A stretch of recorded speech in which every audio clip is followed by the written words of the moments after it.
Welcome back, everyone, to the SPL 2015 Super Regionals. My name is Kelly Link, and we have exciting games going on today. Joining me is Anatoliy, Adanas, and bchm right there, guys.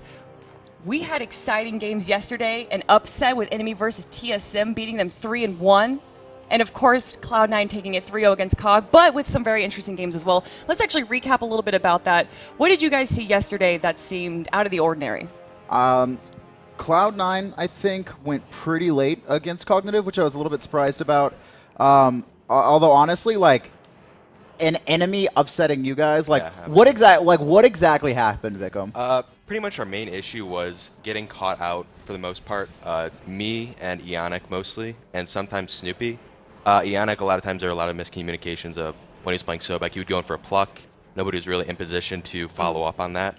And that kind of led to like snowballing on enemy's part. And for the most part, we just kind of started falling behind. We were ahead in most of the games, but we got a little overzealous with our lead, and we started to get picked and not really play smartly, which we should have done and taken the games. But obviously, do you know exactly like why that happened? Was there like scrims were frustrating for you pre-win? No. It was mostly just like I feel we underestimated enemy's ability to like capitalize on our mistakes. So we got a little overzealous in the like mid game mostly. We're ahead in most of the early games, and we felt like if we could try and snowball more, but there was miscommunications for the most part, and we couldn't really. How was your preparation against enemy? Were you preparing more for Envious, or were you preparing still for I'm enemy? gonna be honest, we were more prepared for Envious. We thought that we would be able to defeat enemy, but I think we definitely underestimated them, and they played very well and beat us. How do you think they'll do against Envious going on into the next round? I think they'll have a very good chance against Envious. Envious has been struggling lately towards the end of the split, and I've heard that there's a couple changes going on or something, but I don't know. I believe that they may be able to take Envious down. You think that they can take it? Yeah, I definitely do. Ooh. I mean, they just, to be fair, they just lost to me. Like he's got to say that. I mean, I think it helps TSM a little bit if they say that.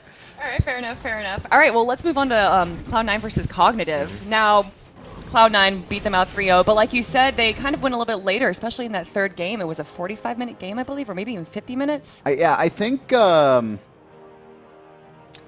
series made Cloud9 look really sloppy. Really? Yeah. Like, all three games were won by Cloud9. It was a 3-0, it was a sweep, but Cloud9, they were making a lot of mistakes that typically they wouldn't make.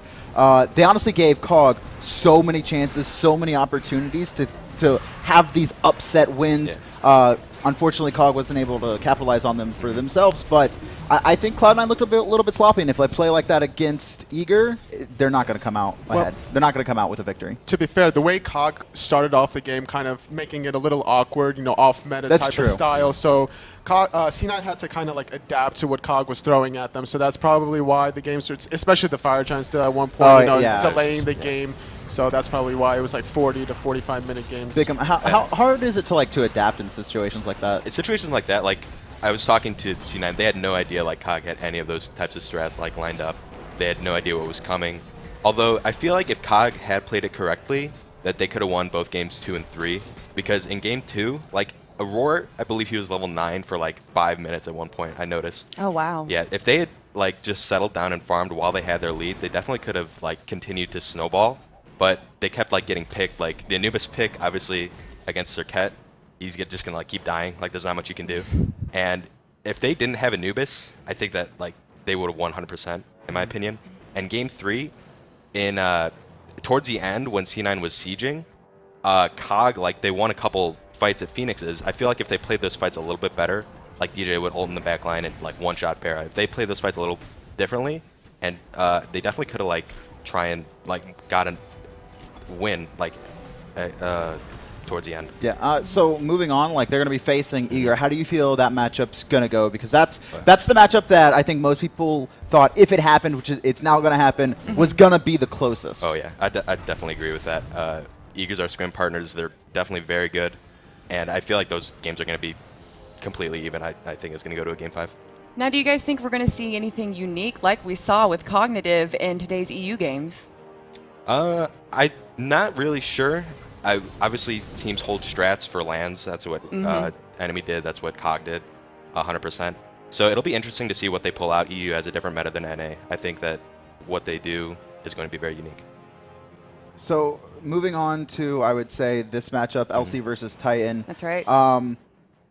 There's been some switch ups on both teams. Most notably, I think the solo laner for Titan. Yeah. I want to talk to you because you actually transitioned from jungle back in the summer split into solo. How is that transition? How easy is it transitioning to solo? Because Brotus has had to do the same thing moving from mid lane. Well, yeah.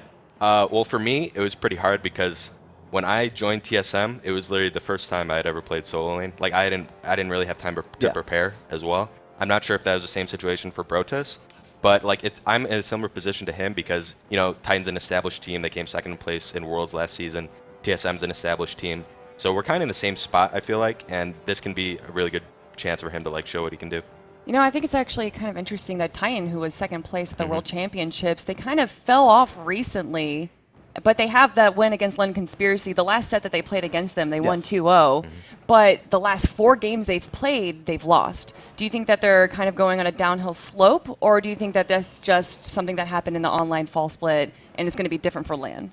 I think Titan has been clearly struggling to find their footing, and I don't know if it was the captain coach leaving. Like, I know Jigs is a big part of Team Solo mid. Coach, I know he wasn't necessarily doing the analysis of the picks and bans. They have Bird for that, who's now their main coach. But you know, ever since captain coach left, and then Confrey got kicked basically without prior knowledge or like any like indication that he was going to be kicked. So the team, for whatever reason, really seemed to be struggling. Yeah, and the fact that Ataraxia had to switch back like from Hunter to Solo to Hunter, you know, you bring in Brotus from middle to solo, a little rough transition for Titan. But they've been having a rough transition since like they didn't make it to the spring or summer lands. Well, no, they made it to the summer land. Like they ended up going out very early in the summer. They lost to Paradigm 3-1. They finished first in the summer split, which is like really crazy to me because they went from first in the summer split to 5th this fall split. Like it's such a huge drop. Yeah. That's kind of like similar to GSM. Yes, like, exactly. Like kind of the same stories right now. Pretty much. Like we won the summer LAN last split, and this split, I mean, obviously we lost to Enemy, and we've been struggling. We went 14-14, and Titan's like in a very similar position, like swapping out solo laners, switching roles. So it's kind of scary. Well, we're going to take a look at the Hunters right now. First up is Shaggy Shang for London Conspiracy. Let's take a look at what he has, guys. What typical gods do we see with Shaggy Shang? Shaggy has been playing a lot of Hou Yi and Jablanque in the later half of the seasons. A lot of teamfight ultimates. London Conspiracy, when you look at their team, they don't really have an all-star. If there was one all-star, it would be Shaggy, though. Yeah, he's played a lot of Neath also. I think he went 5-2 in the 7 games that he's played Neath. So more than likely going to see some Neath coming out of London Conspiracy. Yeah, he has a 4.7 KDA as Neath, so I actually think that, I mean, Neath was really important in the games yesterday that we saw, and I think that she's going to be prioritized again today. Do you think that we're going to see maybe a Neath ban? I wouldn't say a Neath ban. I'd say Neath is probably like top 3 hunters. If you don't want to call Sol a hunter. I think Sol's definitely like the best ADC character, not really a hunter, because basically her poke can just like bully the other ADC out of lane. And like it's so hard to defeat Sol in lane. You basically need what Snoopy says is Apollo and Rama are the 2 best against her because those are the 2 characters that usually build Devo gloves. And in order to sustain her poke, you gotta like heal up with lifesteal. I feel like Sol is a good flex pick. We only saw her in the hunter position yesterday. Do you think we'll see her like maybe middle or solo? It's definitely possible. But I definitely think she's best in hunter. We haven't really tried her as much in other roles. We just feel like she's so strong. I also think it's like Sol is an auto attack mage a lot of times. Like you have to your autos. So I think the Hunters had the easiest time of picking her up over the typical mid laners who are like 100% ability focused. But there's something really weird that I noticed that Freya was the second most picked Hunter or ADC role, and we haven't seen her at all. Is that because of Sol? I definitely think it is. Yeah, but like is that it a means really bad matchup? It is. Yeah, Freya has like no mobility to get away from the Sol too. But what if Sol's banned out? Why are people picking? Well, Sol hasn't been banned out That's yet. true. Are we going to see her? But we're going to see her get banned out now. She did so well yesterday, right? I'm not sure. Obviously, that's NA. EU and NA definitely have completely different metas. We don't know if EU has even tried Sol. It's possible that they don't even use her, but NA definitely values her right now. I'm pretty sure they use her. Well, yeah, probably, but it's still possible. Well, let's take a look at Titans Hunter, Ataraxia. Pretty similar picks, Hou Yi, Neath, Jablanque as well. These definitely seem to be the more common gods.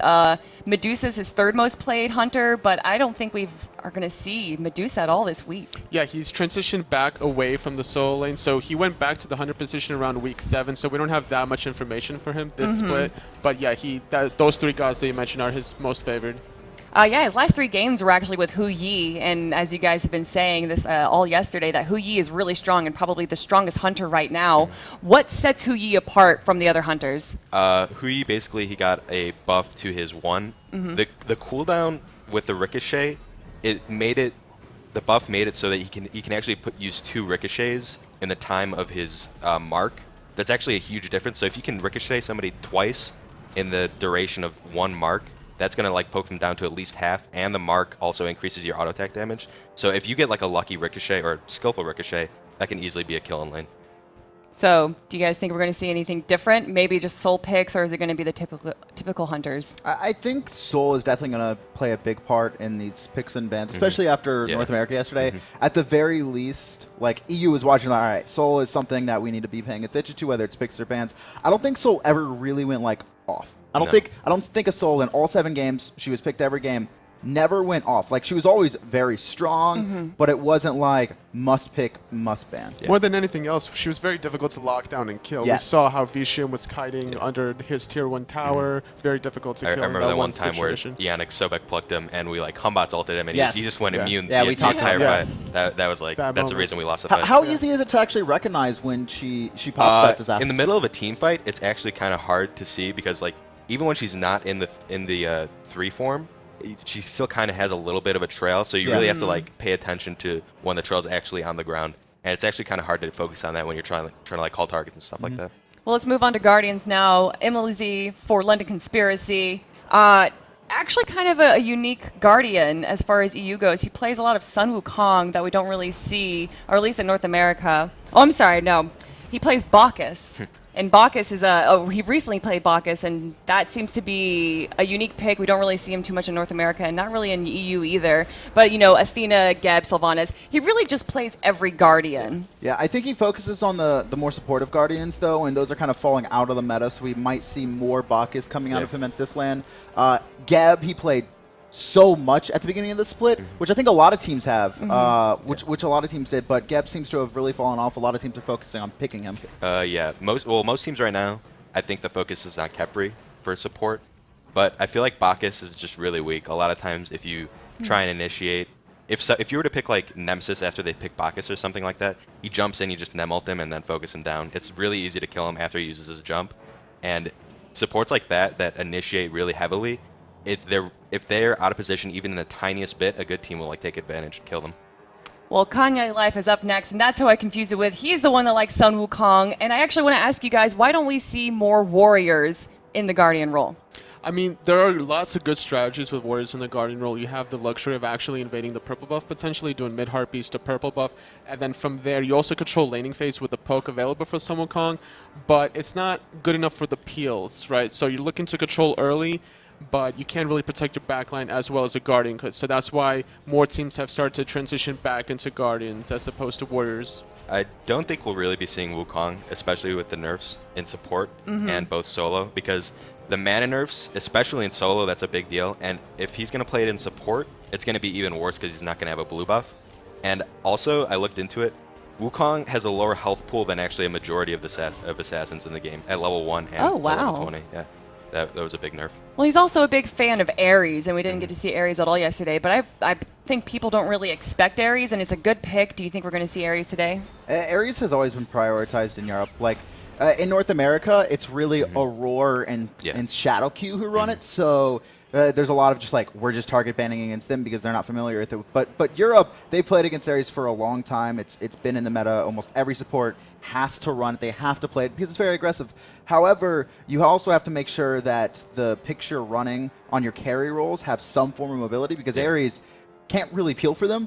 He just kind of has to like kill people who are going on his carry. So it's a little bit of a weird pick. I think we'll have to see like a pretty safe hunter if you're going to go Ares on support. Or if you're going to pick Ares, like a Guardian in solo could also help. Like if you're going to play something like Sobek or XD. Really? Oh, like an Athena or maybe a... Even Athena. Athena is pretty good against Bologna, so you might see Athena. All right, well, let's move on to mid lane. Arrow, how exactly does he play as a mid laner? Arrow is kind of supportive, and that's the big thing about London Conspiracy is there's no real star player on this team. A lot of teams you know, you look at them and it's like, okay, Cloud9, like Aninster can always go off really hard. Stealth can always go off really hard. Barracuda, like they don't need to rely on every player playing amazing or playing up to their meta, but like LC, they just team fight and they have to make sure that none of their lanes get behind because no individual player is really going to go off. Arrow has played a lot of supportive mids. I'd say Isis. Yeah. And I really hope we get to see an Isis today. We didn't get to see her yesterday, and I know she's more of an EU pick, but I think she's great. She's great with objectives, and it looked like yesterday that objective taking wasn't really prioritized. Why is that? Well, I mean, we saw it with Cloud9 and Cog. Yes, Yeah. Cog wanted to get the objectives with the Hawk 3, but other than that, they didn't really try to go for the ISIS. No team yesterday It wasn't did picked that. or banned. Yeah, I Yeah, think it wasn't the picked or problem banned, with surprising. ISIS is just that Zeus and Jong are just better. Yeah, Exactly. Yeah. But why haven't we seen Janus? Or Janus? Why is he not as good as them? I think he's in the same position. Really? Just because of the recent nerf he got? Not so much. It's more so the Zeus being so good and the Zhong buff. Zhong is like so tanky. Like MLC stealth built like 3 health items. He had like 3,600 health and was doing so much damage yesterday. It was insane. Is there something else that we could see in mid lane? Maybe a warrior? I know that Probably not a Don warrior. is a big fan of chalk mid. No, that's no. No? Oh, okay. That's F. Maybe Nox for Arrow. I think he's played it a couple times. Oh, yeah. That's true. He does like Nas. Well, what about Pretty Prime? What do you guys think that he's going to be focusing on in the mid lane? I think if there's some pocket pick that Prime's going to bring out, it's going to be Vulcan. They haven't really played it at all this split. But well, he did play it recently. He played it in like one of the more recent games. Okay, but like overall though, he's had to have played it less than a handful in the summer or in the fall split. And I think the same deal with the summer split. However, he's been known for this Vulcan for quite some time. And I talked to Envy when they were AFK back at the summer finals. Like they were actually they were Screaming Titan, like that was their partners for the summer finals. They were scared of Prime's Vulcan. He never brought it out, but they say that they're not scared of the god, but they're scared of Pretty Prime on this god. His Nox is also really well done. He played Nox against London Conspiracy and decimated them. I think it was like 6-0 or something like that. Why haven't we seen Nox in North America? I think teams are still experimenting with the other majors right now, Yeah. and I think that once they get more comfortable, then they're going to start experimenting with Nox. I think actually throughout this tournament that once a team starts playing Giannis, I think that they're going to start blowing it out of proportion if it does well. So if a team picks Nox and does well, then other teams will probably follow suit and do the same. I think the problem with Nox is you kind of have to build a team comp around her. You have to have a lot of damage. Whereas if you were to pick Zeus or Zhong, you can just walk into people and do a bunch of damage. Nox, you really have to like focus your damage on one target. You got to know when to use your silences, and you're not always going to do damage like Zeus or Zhong. And Nox is also like she gets punished pretty easily if she doesn't get ahead or if she misses her ability. Like that's the thing about Nox is that her cooldowns are so incredibly high that if she misses her abilities, she's kind of just done for a fight. Yeah, same thing with like Anubis. Like if you miss your rep, you just kind of stand around and do nothing for a fight. Yeah, once you get that CDR, though, Nox becomes actually very viable in the late game. You just spam silences all the time, like 6-second cooldown, I think it is, max CDR. Yeah.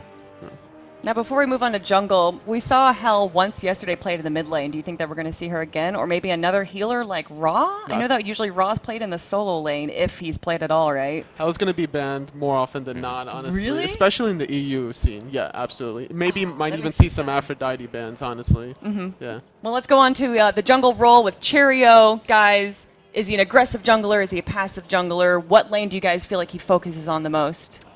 I think Cheerio kind of... Cheerio's weird because he's kind of like a very big role player for the team. So he came in place of Soggy Sandal about halfway through. He played 14 games, the entirety of the second half of the split. And he played 10 different gods. Like Emir, Athena, Naja. He has such a wide god pool, and he really just plays to fit the situation. But why don't we see other junglers play that? I feel like junglers are the perfect role to play to the situation, but most people just seem to be picking Thor or Hunbats. Unlike Cheerio, who picks Amir a lot and does a pretty good job at it. It's weird. Like the jungle pick, I know sometimes it's comfort for a lot of players. Yeah, mostly we value assassins. It definitely depends on like the team's play style. Like if you want something like a Ymir or Athena, you definitely need damage in other roles. Like if you were to pick like a Guardian solo and a Guardian jungle, like that's obviously not going to work. You're not going to have enough damage. Like if you want to like have an assassin, then you can afford to like do something like a Guardian solo. But it all depends on the team comp. I think Sherio's just experimenting around a lot, where he's trying to find his style for the team to see what works, and then he's going to stick to it once he finds that comfort zone that he wants. Well, Repicas definitely plays a bit more standard picks for the jungle role. Do you guys feel that he's going to have a hard time against Cherio because he plays Guardians or unusual Assassins, or do you think he's going to have a more comfortable time because of that? I think the jungle role is going to be pretty big here on how the game's going to be decided. Repicas, I think, has always been one of the 3 best players on Titan. Obviously, it's been their core. Kanye, Pretty Prime, and Repicas. I think Kanye has fallen off quite severely. This split, I'd say Pretty Prime's the only player I'm looking at that has really stayed consistent. And Repicas has kind of been like, he's had good games and he's had some bad games. His Thor play specifically, like he is 3-8 on that god, and the god has one of the highest win rates in the SPL between both. Well, he regions. also just picks it constantly. Over half of his games were Thor. Yeah, Thor's just a really strong pick, especially in NA. You saw it banned a lot.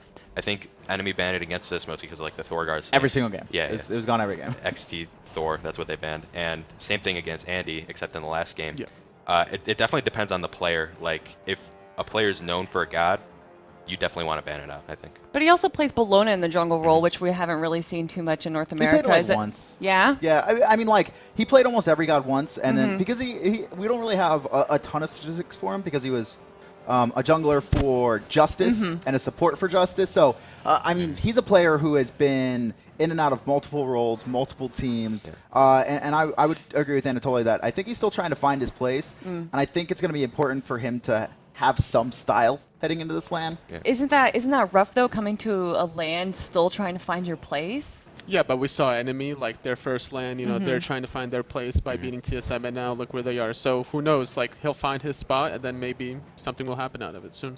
All right, well, let's move on to the soul laners. Zashu, pretty standard picks. Guan, Herc, tanky characters, the Warriors. Not really any supports, though. Do we feel that solo lane is going to be... It seemed really highly contended yesterday. There was a lot of fights going on. Even in the Cloud9 fight, we constantly saw Jeff going over to the solo lane. Is that going to happen for EU, or is it pretty much just going to be solo island? I actually kind of want to defer to you two because Yeah. Brotus has switched from mid lane during the last 10 games of the split, but 7 out of those games he played mages, like Hell, Raw, Chronos. Like, what's really the state of mages, I'd say, in solo right now? Mages, I think if you can play it correctly, you can do it right. Like if you do, for instance, a Paradigm Star, that can help a lot. But the issue is, like, if you do a blue-to-blue invade, you can't really afford to have your mid laner go to your blue to help you out because they're going to lose so much XP in mid. I feel like Warriors and Guardians are just better in general because you can fight more and afford to like stay alive if you were to get ganked. Yeah, and if you're a Warrior or a Guardian, you generally don't have to worry about getting invaded, whereas a Mage, like 90% of the time, you're going to get invaded and you have to be careful. And if you get behind as a Mage, the comeback is a lot harder, whereas a Warrior and a Guardian, you can bounce back easier. Yeah, I know you guys, TSM invaded during one of the games game when they ran Hades Bastet. Obviously low clear. Is it going to would it be the same thing you think if Titan ran a mage? I'm not sure because like if EU's really comfortable with playing mages, I'm sure that they have like steps to like Compensate. to combat the invade, stuff like that. I mean, but what do you lack as a team when you have all these like tanky roles, Zhong in the mid lane and then a Warrior in the solo lane? What are you lacking? Are you lacking that burst? I know that Titan against London Conspiracy went that Nox Raw lane against them, Raw in the solo lane and Nox in mid, and that's very like burst damage, although Nox not so much. Why give up that damage to have a bit more tankiness? Front line is just really important. Like if you were to pick like a burst mage in mid and like another mage in solo, it's going to be really hard to win a team fight, especially if you have an assassin in jungle. When you only have like one frontliner, it's hard to really initiate in fights. Like if you were to pick like Raw solo, you just kind of stand there. Maybe you can get like a snipe or something to start a fight, but usually you don't want to do that in the first place. Well, Brodos is definitely known for playing mages, but like you guys said, maybe we won't see him play a mage in this. Maybe he'll play more tanky, but if they're going to go Zhong mid, which is more than likely going to happen, or Zeus, do you feel that Zeus is a little bit safer? No, Zeus is not. Zeus Zeus is no, the no, complete opposite of Zhong in that. Zero And it's kind of funny that the two mages that we're seeing prioritized at this LAN are polar, they're not complete polar opposites, but like you guys the say game these style's frontliners, different. and that's why you pick Jean because of all the protections he gets off of his ultimate.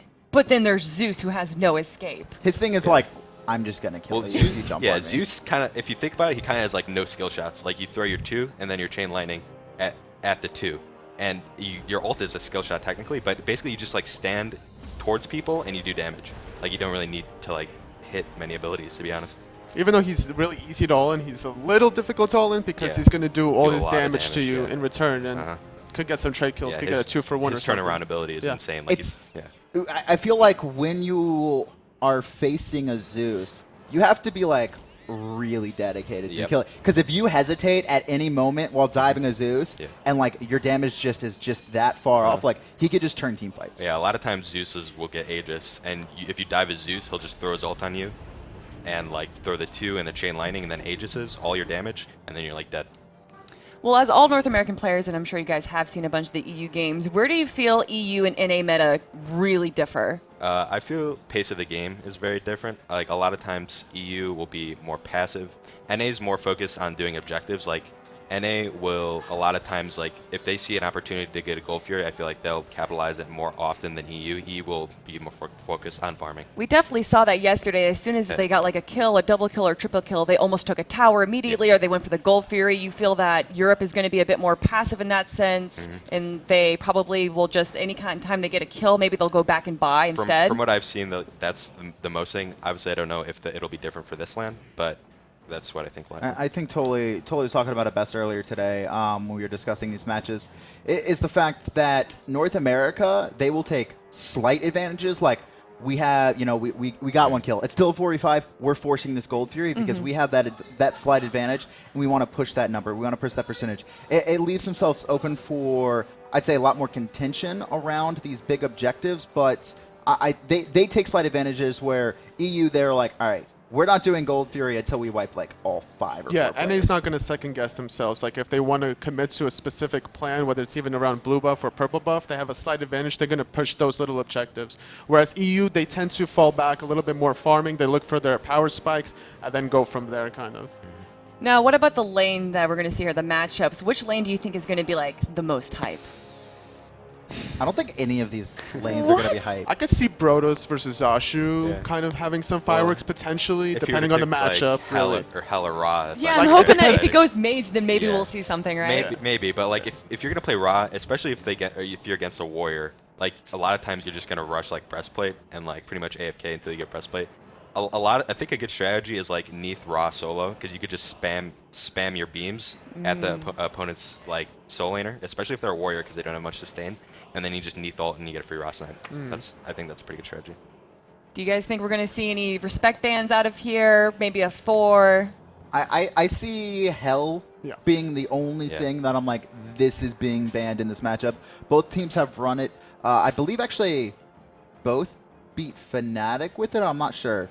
I know they've both run Hell at pretty high levels. I know London Conspiracy were able to upset Fnatic with a Hell pick, but they also combined it with like Thanatos Isis, so they had like hyper early game to like make sure their Hell Oh, gets yeah. ahead. But we're not going to see that in this tournament, right? It doesn't seem like these people want the hyper early games. It seems like they just want to kind of be safe. I mean, their hyper early game was literally just to make sure their Hell can make Yeah. it. Yeah. But isn't that important? There's definitely teams that build around one character. Can't they do that with hyper carries? Yeah, you can. I mean, if you want to go like full all in, you could do like Afro, Capri, Kali, something like that. I mean, we saw Cog almost beat Cloud9 with a very, very odd picks, but a lot Yeah. of burst damage going Yeah. on. Why Yeah. wouldn't we see that with Europe? I mean, it depends how they push their advantage. If they get an advantage early on, and then they could push that advantage, whereas we saw COG, they had the advantage early on, but they didn't push it, so it's going to depend on that. If London Conspiracy picks a mirror, what are they going to have to do to counter that? Probably anything that can rotate pretty heavily and pick off Ymir. Like Ymir suffers a lot from mobility issues, and Nemesis is very good against Ymir. Yeah. If Just you sit in the jungle and wait for him. yeah. All right, guys, I'm going to ask you now, who do you give it to? It's going to probably go to 5 games. You think Honestly, so? I think Titan's going to win 3-2. Yeah? Yeah. I think they're going to come out of their shell finally. Even with having these rough last games that they Yeah. had in the fall split? I think if there's ever a time for them to come out, it's now or never. Like, they need to win this. This is like desperation mode. They had the taste in last year's World, so they're going to probably remember those good times, and they're going to want to come back. So. And they have great lane experience as well, so I'm sure they're comfortable in this setting. Adonis, what do you feel? I'm with Totally. It's going to go 5 games. I'm giving the edge to Titan, but I think a lot of it's going to come down to 2 things and 2 players. One, solo lane for Titan, Brodos. He needs to have expanded his god pool past mages, because if he's still only playing mages, it's something else he might be able to pick on, like bchm said about invading. On the other side, Emilzy. He is the shot caller for London Conspiracy. He posts a lot of videos about his team fights, and I think he is the core of this team. If Titan can abuse that and shut him down, I think they could potentially win there as well. Yeah, I would have to agree. I think Titan, they have experience from Worlds. I feel like 4 or 5 games, that's generally how it'll be. But who do you give it to them? 3-1, 3-2? I think 3-1. All right, guys. Well, we're about to find out right now in the first set. Let's go to our casters.